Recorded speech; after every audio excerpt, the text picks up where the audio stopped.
Do you know that Transformers can get sick? Generally speaking, Transformers rarely fall ill, but once they catch a virus, all their bodily functions will be completely corroded. Take Ironhide from Transformers Dark of the Moon as an example. He was ambushed by Sentinel Prime, and under the corrosive power of the Cosmic Rust Melter Gun, Ironhide quickly melted into a puddle of molten metal. In Transformers Rise of the Beasts, the grappling claws shot by Scourge also carry a lethal virus. After Airazor got infected, she grew more and more irritable by the day, and eventually turned fully into Scourge's lackey. Their leader, Optimus Primal, had no other option but to execute this former subordinate with his own hands. Aside from viral infections, due to Earth's unique environmental conditions, most Transformers' bodies will slowly oxidize and rust if they fail to refuel with energy in a timely manner after landing on Earth. A good example is the Bulldog units that appear in Transformers The Last Knight. They arrived on Earth all the way back during World War II. As their energy kept draining and depleting,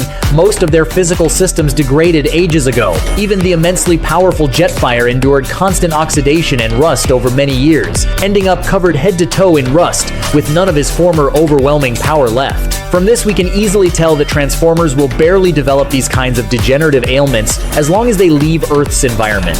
Why was Optimus Prime frozen solid by frigid temperatures at the opening of Transformers The Last Knight? Could it be that he slipped into stasis after draining all his Energon reserves? Not exactly. After saving Earth in Transformers Age of Extinction, Optimus stowed the seed away securely before setting a course for Cybertron to track down his creators. Mid-voyage, he put a logically sound travel plan into action. He cranked his flight speed up to maximum power, then shut down all thrusters to drift through space via pure inertia for 3 full years. Macroscopic friction is virtually non-existent across outer space, and this 3-year span lines up perfectly with the story gap between the 4th and 5th Transformers installments. What made Optimus confident he'd reach Cybertron even with his thrusters powered off? The odds of randomly drifting across the cosmos and stumbling onto his homeworld are astronomically low. To pull this off, Optimus locked onto Cybertron's coordinates in advance, accelerated to top speed, and then entered stasis lockdown.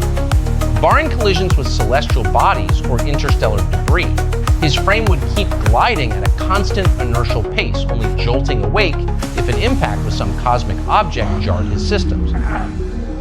Hidden details you missed in The Truman Show. First, a bottle of vitamin D always sits on Truman's breakfast table.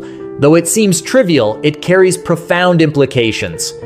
Ordinary people produce vitamin D naturally from sunlight and have no need for daily supplements. Truman, however, has spent his entire life inside a massive studio with no real sunshine. The sun he sees is nothing more than a light fixture. This bottle of vitamins is an unintended clue left by the crew that reveals the truth. Second, Truman heads out for work as usual and greets his neighbors warmly. Just as he is about to get in his car, a metal object plummets from the sky. Upon closer inspection, it turns out to be a spotlight marked with the word Sirius. This is no random marking. Sirius refers to the Dog Star, the first white dwarf ever observed by humans and the brightest star in the night sky. Yet here, it is reduced to a mere light bulb. With this shot, the director lays bare a harsh truth. The sky above Truman is completely fake. Hypocritical brotherhood. During the filming of Fast and Furious 7, lead actor Paul Walker died in a car accident. Vin Diesel, also a lead, said Paul was my best friend. I'll always miss him. He posts about it every year to stir up hype, but in reality, when he returned for Fast and Furious 4, he used his producer status to force Paul's salary down, pushing Paul to send a lawyer's letter, and he didn't attend Paul's funeral. His only platform to miss Paul is the media, especially when a new movie is about to release. Then he misses him even more deeply. Fat Cat Kent Cheng started a film company in the 90s, but faced a film industry downturn and lost a huge amount of money, not only went bankrupt, but also owed a massive debt. Many in the circle acted like brothers, but when it came to lending money, they hid, including his good big brother Chow Yun-fat. In the end, only Andy Lau lent a hand. Back then, Yin Xiaotian was framed by co-stars Du Chun, Li Chen, Jia Niliang, who claimed to be his good brothers, formed the knife-wielding sect without knowing the truth, jumped out to make him confess and apologize. 3 days later, the crew released a video proving he was innocent. Yin Xiaotian's popularity plummeted. He almost quit the industry. The 5 tigers of TVB were the hottest actors during the golden age of Hong Kong TV dramas. Back then, due to low pay, Andy Lau was ready, didn't take the other brothers to find a way out, and didn't renew the contract. But during the crucial tug-of-war, Tony Leung suddenly turned his back. First to renew and get favored, Andy Lau was put on ice for a full year and a half. Two minor details you might have missed in Avengers Endgame. Detail 1. Tony sneaks into Avengers Tower. Notice his nanotech suit retracts starting from his feet. This is meant to muffle his footsteps. Yet this move is kind of self-defeating. Not just anyone can waltz into Avengers Tower. Jarvis, the AI, monitors every corner of the building. No living being can slip past its sensors once inside. Here lies the key point. When Tony from the future first steps into the tower, Jarvis should detect him right away. Oddly enough, Jarvis does absolutely nothing. Why is that? One theory. Jarvis identifies him as Tony himself.